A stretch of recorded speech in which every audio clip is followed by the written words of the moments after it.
Virgin Voyages is coming out with a true crimes cruise for Halloween.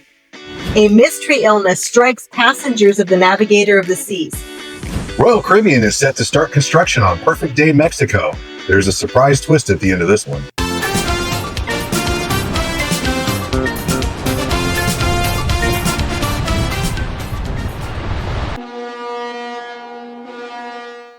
Hello and welcome to Gen X Cruise Life. We're your hosts, Nate and Suzanne. We've got 3 great stories for you today that you're not going to want to miss. And stick around till the end because we have details about our upcoming Amazon giveaway contest starting August 1st.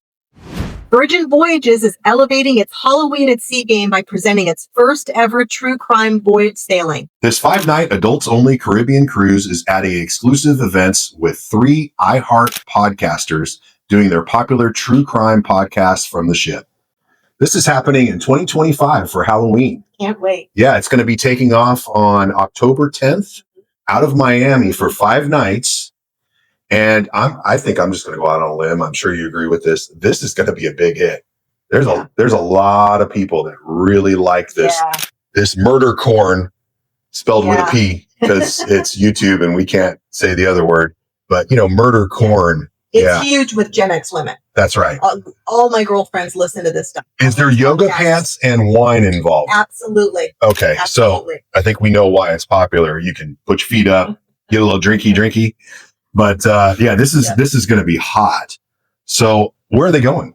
They're going to leave out of Miami. They're going to the Dominican Republic, Puerto Plata, and they're going to Bimini Islands. Oh. It's going to be fabulous. It's a quick jaunt around the Bahamas and the Caribbean, and it's a fabulous ship. And being that Halloween's your favorite. My favorite holiday. Yeah. Yes. And there's going to be contests, but there's some podcaster stuff happening too, which is, I think, going to be a big hit. Right. There's 3 very popular podcasters from iHeartRadio. They're going to be on board. And they're going to be doing their podcast live from the ship, and they're also going to be having some meet and greet events. And these are the 3 podcasters right here. Yeah, so we've got Betrayal, Buried Bones, and Stuff They Don't Want You to Know, which I've never heard of any of these because this isn't my thing. But the Halloween thing sounds really cool. Halloween thing sounds really awesome. I can't wait to, see the photos of it, and we'll do another follow-up show after it takes place. They're going to be doing their podcast in front of people live. And then they're also going to put on, I don't know if it's a clinic, but they're going to show people how to start a podcast, which is an interesting everyone's doing it, including us. Absolutely. They're going to have themed drinks and cocktails and food based on famous cases. It sounds like this can't lose. Can't lose. The Norwegian Joy is they were the first to announce doing this sort of themed cruise, but they're not going to take that off until 2026. Yeah, so it's almost like kind of beat them to the punch. Right. They because they announced, and then Virgin said, we're going to do it. We're going to do it right now. Yeah.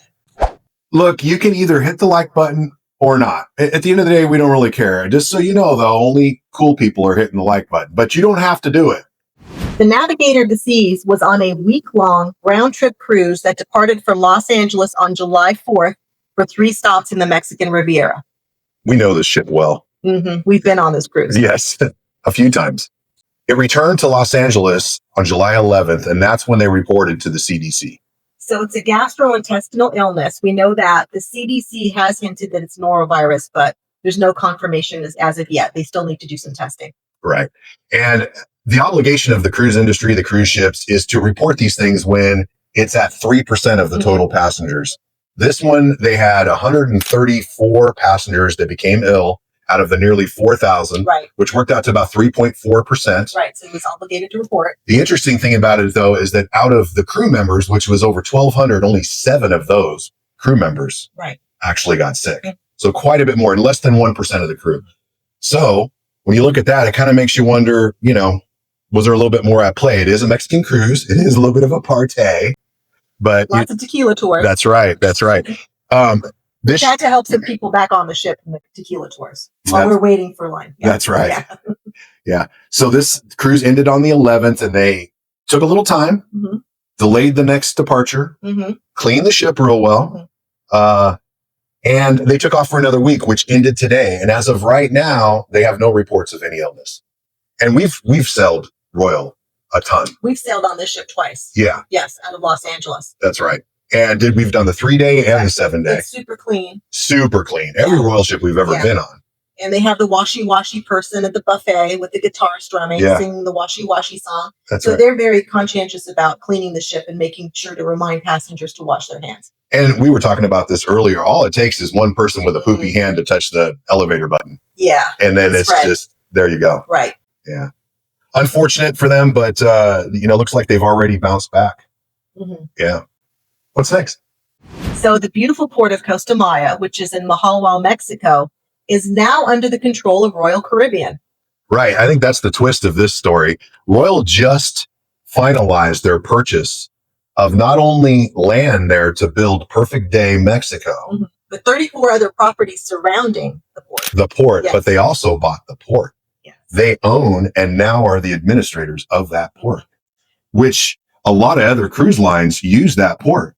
Well, part of the agreement for them to purchase it is that they will continue to allow other cruise companies to use the port. Yes. And if everybody coming there was just coming for Perfect Day Mexico, it would certainly hurt the bars, the restaurants, the shops inside of Costa Maya. And there's also some really wonderful surrounding restaurants and some beach areas that would be hurt too. Costa Maya is one of our favorite spots. Yeah. Interesting facts about this. So if you look at Perfect Day Coco Cay, it can hold about 13,000 people with a couple of mega ships there. Right. That's pretty much it. This is going to be much bigger. I think Perfect Day at Coco Cay is about 130 acres, and this is about 200 acres, and it's going to hold about 20,000 people. 20,000 people. How many ships? 4 ships can dock at one time. Okay. Yeah, at Costa Maya. And so it'll be Royal and it'll be Celebrity that'll be using it because that's their exclusively. The most crazy thing to me is you've got these other brands that are going to be coming in there, and they're going to have Perfect Day Mexico just right in front of their face. Yeah. They're going to be pulling in and it's going to be right there. Yeah. If you're on a Norwegian ship, you're going to pull up and you're going to go, I want that. But it's not for you. But you know what? If I can't wait to go to Perfect Day Mexico, but I still want to go to Costa Maya and go back to our wonderful little stops that we like there. Right, and the beach with the lobster tail. The massage on the beach, and it just feels like such an old timey Mexican resort. Right, and you're going to have all the bells and whistles. You might have to choose. We'll see how they lay it out because you might have to make a decision because there may not be time to do both, depending on where the entrance to Perfect Day is. But it sounds like that's going to be a full day. But and we'd love to hear what you think on this. If you're one of these other cruise lines, are you going to want your passengers to see basically the blinking neon lights? Yeah, the Disneyland that will now be Perfect Day Mexico in front of your customers thinking, this is the last time we're on this ship. We're going to be on that ship over there. The upside to all of this might be that it might thin out the beach a little bit. Yeah. Because anything that's Royal or Celebrity is going to be at Perfect Day, most likely, might thin out the beach. You might be able to get 2 lobster tails. Well, I was going to say they did run out of the large lobster tails by the time we ordered. So maybe there'll be more left for us. That's right. Hey, thank you guys for watching. Don't forget to subscribe so you can find out when that Amazon contest video launches. See you next time. Thanks, guys. Coming August 1st is our Cruise Essentials from Amazon contest giveaway. All you need to enter is watch the video and leave us a comment about which of the 10 Amazon Cruise Essential products featured in the video you liked best. We will randomly select a winner from the comments on September 1st. Subscribe to our channel and hit that notification button now so that you'll be notified when the Amazon contest giveaway video is posted to our channel. Thanks for watching.